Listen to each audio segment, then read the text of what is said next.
So in this video, we consider the following question. If I have a basis of my Banach space X and I look at the dual functional En star, do they form a basis of the dual space X star? Now, the short answer is, well, no, not in general. But the first thing we're going to prove is that at the very least, they always form a basic sequence of X star. So let's see the proof of that proposition first. Now, I'm going to start with a little remark, and the remark is that the adjoint of the projection on the first capital N term of a basis expansion is really the corresponding projection in a decomposition in the sequence En star. So let's see what that exactly means. If I have a vector x in X and a vector X star in capital X star, and I give myself a natural number n, when I look at Pn of X applied to X star. Now, what is that? Well, it is the sum from n equals 0 to capital N of X comma En times En comma X star. Right, but you could also rewrite that as the inner product of X with the sum of En X star, En star for n equals 0 to capital N.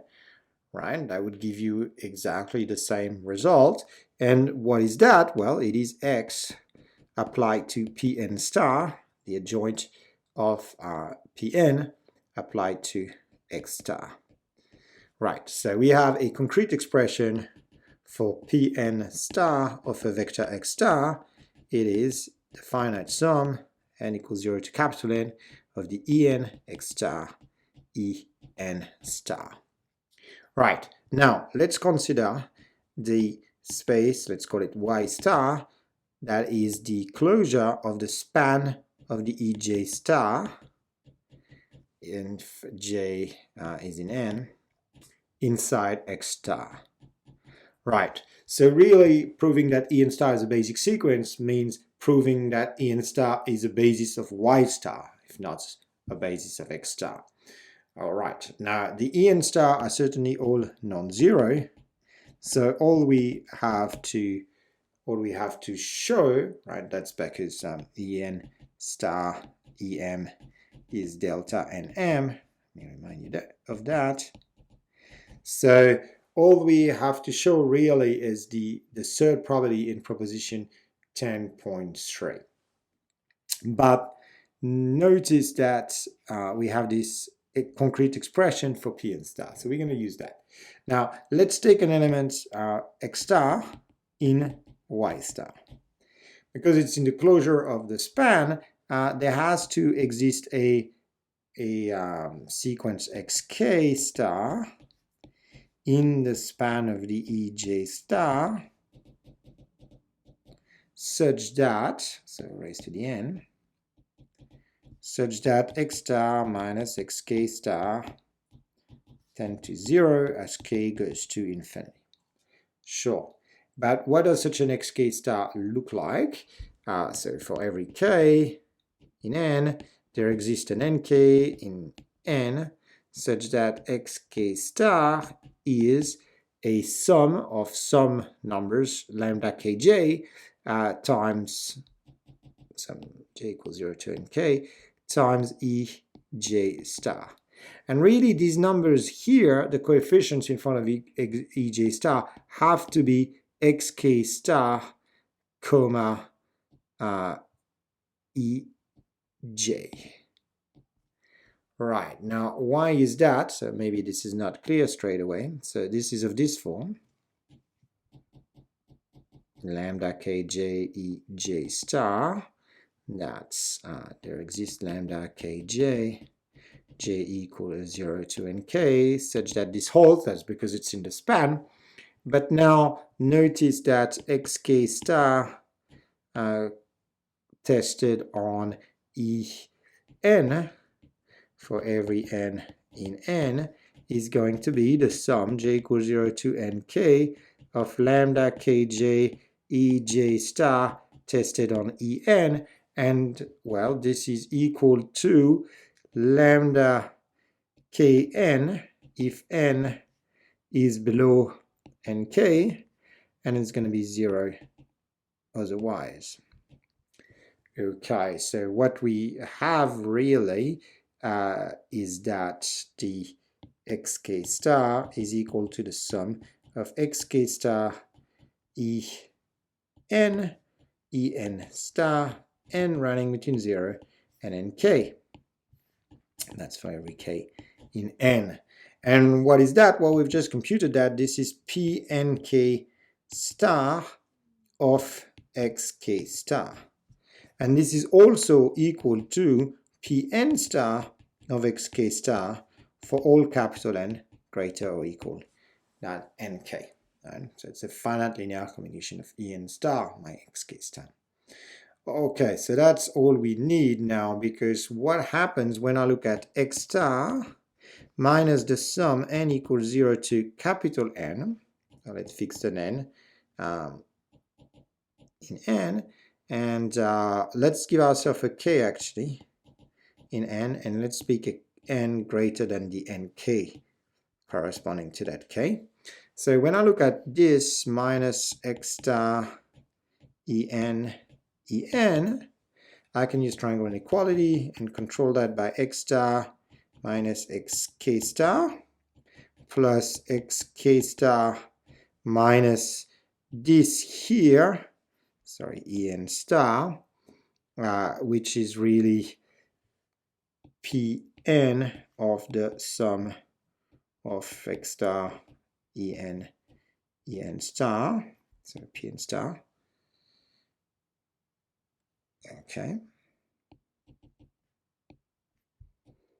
And xk star is also equal to Pn star of that same thing. So this is really equal to x star minus xk star plus Pn star of xk star minus x star. Right here I could have actually put Pn star of x star. We know that this gives exactly this thing here. And we know that Pn star of xk star is xk star when n is greater than nk. Right, so this entire thing is smaller than 1 plus Pn star norm as a bounded linear operator on x star times xk star minus x star. And now this here is smaller than 1 plus, well, the norm of Pn star is the adjoint of Pn is the same as the norm of Pn. So it's controlled by 1 plus the sup over n of the norm of Pn. And we know that this is bounded because En is a basis times xk star minus x star.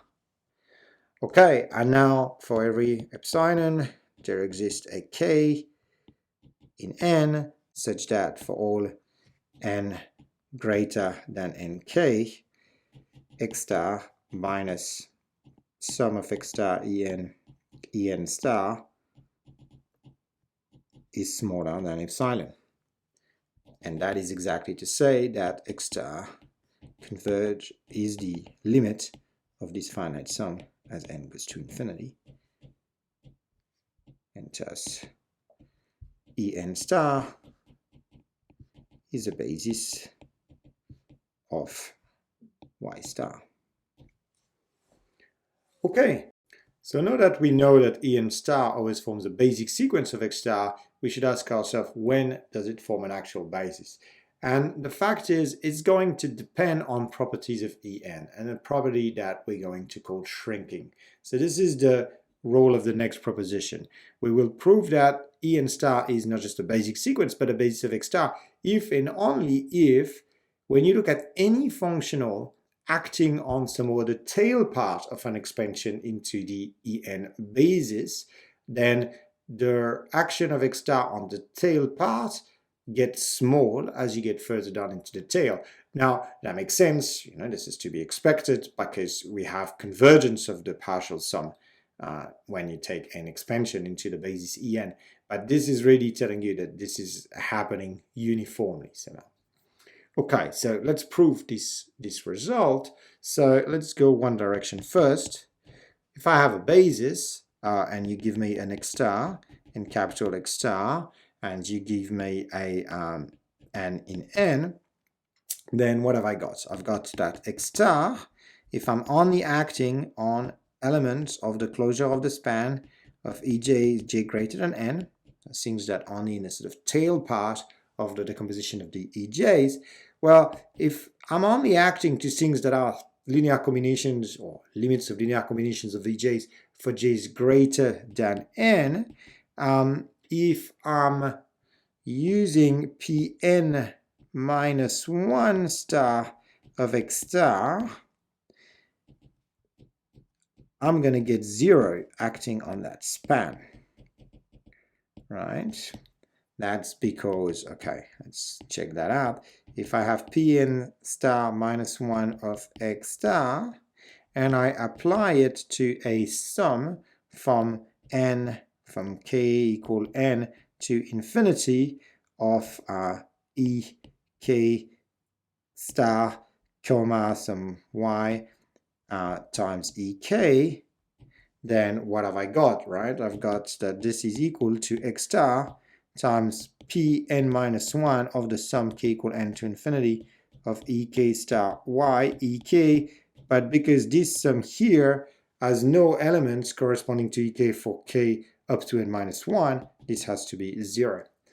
All right, so x star restricted to the span bar of ej for j greater than n is equal to this x star minus Pn minus 1 star of x star acting on just this restricted subspace, but the norm, if you test it on a subspace, is smaller than the norm of this functional if you test it on the whole space. So this is smaller than x star minus Pn minus 1 star of x star, and we've seen that the Pn stars are exactly the partial sum projection onto the first n minus 1 element of the basis En star. So if En star is a basis, this has to go to 0 by definition of what being a basis is.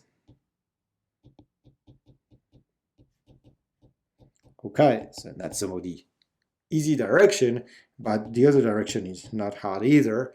What happens here, going the other way, if I look at x star minus Pn minus 1 of x star, and I have to show that this goes to 0, then what can I say? Well, I can say that this is equal to x star minus Pn minus 1 star of x star restricted to the span of the ej's when j is smaller than n, or smaller or equal than n minus 1, plus the same functional, but this time acting on the other part of the span. Right? I can separate like that because the ej form a basis. But now what happens is that x star minus Pn minus 1 of x star is really does not contain any ej star for j below n minus 1. So this here, restricted to this span, is going to be 0. So this x star minus Pn minus 1 star, let's read the reverse of the sort of reasoning we've done in the other direction, is equal to x star minus Pn minus 1 star of x star restricted to the span of the ej's when j is greater or equal to n. All right, but when j is greater or equal to n, then Pn minus 1 of x star is 0. So this is really x star restricted to the span bar of ej, j greater or equal to n. So this has to go to 0, then goes to infinity. And that concludes the proof of this fairly simple proposition. Okay, so the En star associated with a basis always form a basic sequence of x star, but they only form an actual basis if we have this shrinking property, if really the tail of the expansion into the basis En is small when seen by any functional x star in the dual. So this property of the basis En itself is what we're going to call shrinking. And so the definition is that a basis is shrinking if the basic sequence formed by its bi-orthogonal functional En star form a full basis of X star. And now we're about to prove the following proposition. Whenever you have a Banach space that has a shrinking basis, then you can construct a map from the bidual of X to S. And let me remind you that S is the set of sequences of real numbers such that sum of an En converges. And now we have an isomorphism not between S and X as we did here, right? Here was a isomorphism T between S and X that sends the An to the sum of En En. And what we're having in proposition 10.10 is an isomorphism between S and X double star, which does not involve the En, but involves the En star. And so you send X double star to the sequence of coefficient X double star En star. And we're going to show that whenever I have a shrinking basis En, then this map here is an isomorphism between X double star and S. Now notice that in particular that forces X double star to be separable, right? Because it's isomorphic to this space of sequences. So that already tells you that not every Banach space is going to have a shrinking basis. If I look at a Banach space which has a gigantic bidual that happens with L1, for instance, then the bidual cannot be separable. Therefore, a space like L1 cannot have a shrinking basis. So whatever basis you can come up with, the corresponding functionals En star will not form a basis of the dual. So let's have a look at the proof of proposition 10.10. Okay, so to start with, we're going to compute Pn double star of X double star. Right, so let's apply that to an X single star. So let's have an X double star in our bidual and an X single star in our dual. And we will do a similar reasoning to what we've done in the proof of the basic proposition about En star being a basic sequence. So by definition of adjoints, this is X double star applied to Pn star of X star. And we've seen that Pn star of X star is really the sum j equals 0 to capital N of X star applied to Ej times Ej star. So you expand this bilinear map and you get sum j equals 0 to n of X star Ej and X double star Ej star. So really what we have here is X star applied to the sum of X double star Ej star Ej j equals 0 to n.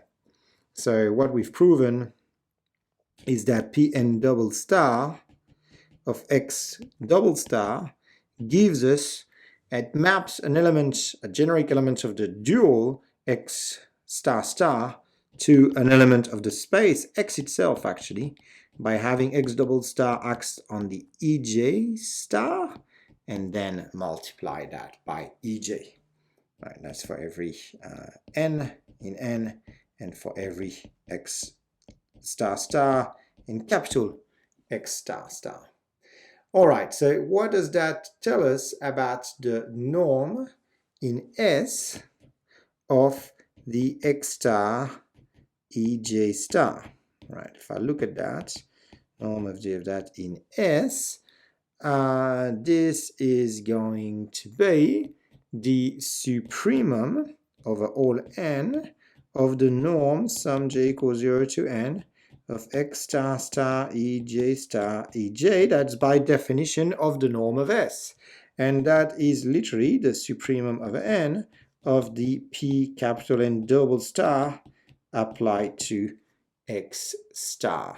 Yeah, but the norm of Pn double star is the same as the norm of Pn star, which is the same as the norm of Pn. So this is certainly smaller than the supremum over n of the norm of Pn times the norm of X star star in capital X star star. Okay, and that's a bounded operator on X. And we know that this is uniformly bounded because the EJ form a basis of X.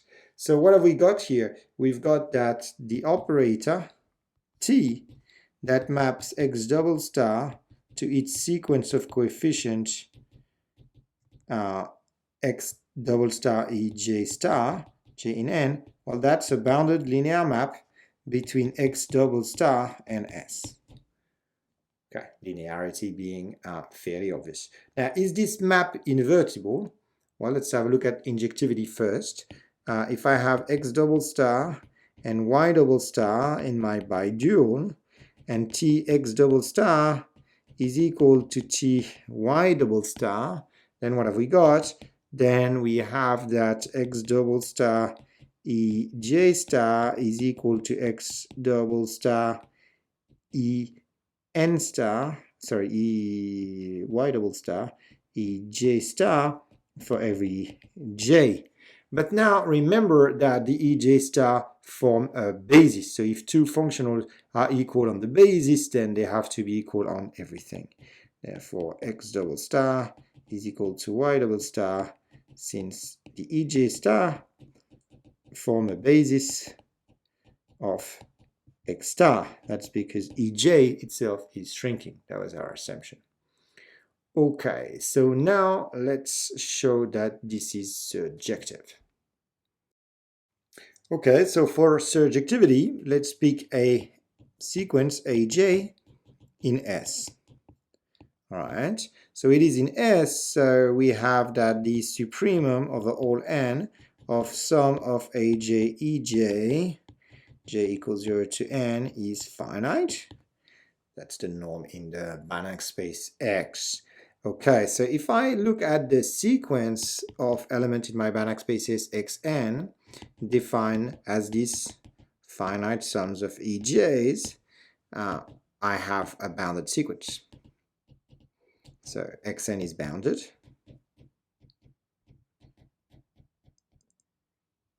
So by the Banach-Alaoglu theorem, I have a weak star converging subsequence of that in X double star. So there exists a subsequence Xnk such that, and there exists a X double star in the bidual such that Xnk converges weak star to X double star. Right, I've extracted a weak star converging subsequence from my bounded sequence in capital X double star. It was bounded in X, and then you see X as a subspace of X double star. Now, what can I say about that limit? Right, if I look at the X and K applied to some EJ star, what do I get? I get the sum n equals 0 to nk of an en ej star, and it's going to be 0 unless j is smaller than nk, and in which case I get aj, and it's 0 if j is greater than nk. So what we have here is that xnk ej star is equal to aj for all j up to nk. All right, now if I look at x double star ej star, because it's a weak star limit of the x and k, it's going to have to be equal to aj for all j in n, because you can just pick your nk larger than any fixed j. Okay, so this is what x star of ej star is, and therefore if I take t of x double star, I get this sequence, which is exactly the sequence aj, and that is saying that t is surjective. So now I have t, it's a bounded linear map from the Banach space X double star to the Banach space X, and it is a bijection, so by the open mapping theorem, T is an isomorphism. And that concludes the proof of this proposition. So we have a special class of bases called the shrinking bases. They are those bases for which the dual functionals En star form the basis of X star. And whenever that happens, whenever you have a shrinking basis in your space, then your bidual has to be separable. And in fact, you have a concrete isomorphism between the bidual and the space of sequence S. Now, what we're going to see in the next video is that there is a related notion that is called B complete, and we've already realized that being shrinking is something that is related to reflexivity. It tells us something about the bidual. And we're going to see that if you combine shrinking with another notion called B complete, then in a reflexive Banach space, all of the bases will be both shrinking and B complete, and having all of your bases shrinking and B complete characterizes reflexivity. Cut long story short, as long as you are in a reflexive Banach spaces, you would expect your bases to, well, you don't just expect, you have the fact that your bases behave in a very nice way, and in particular, they are shrinking, so the dual functionals will always form a basis of the dual space.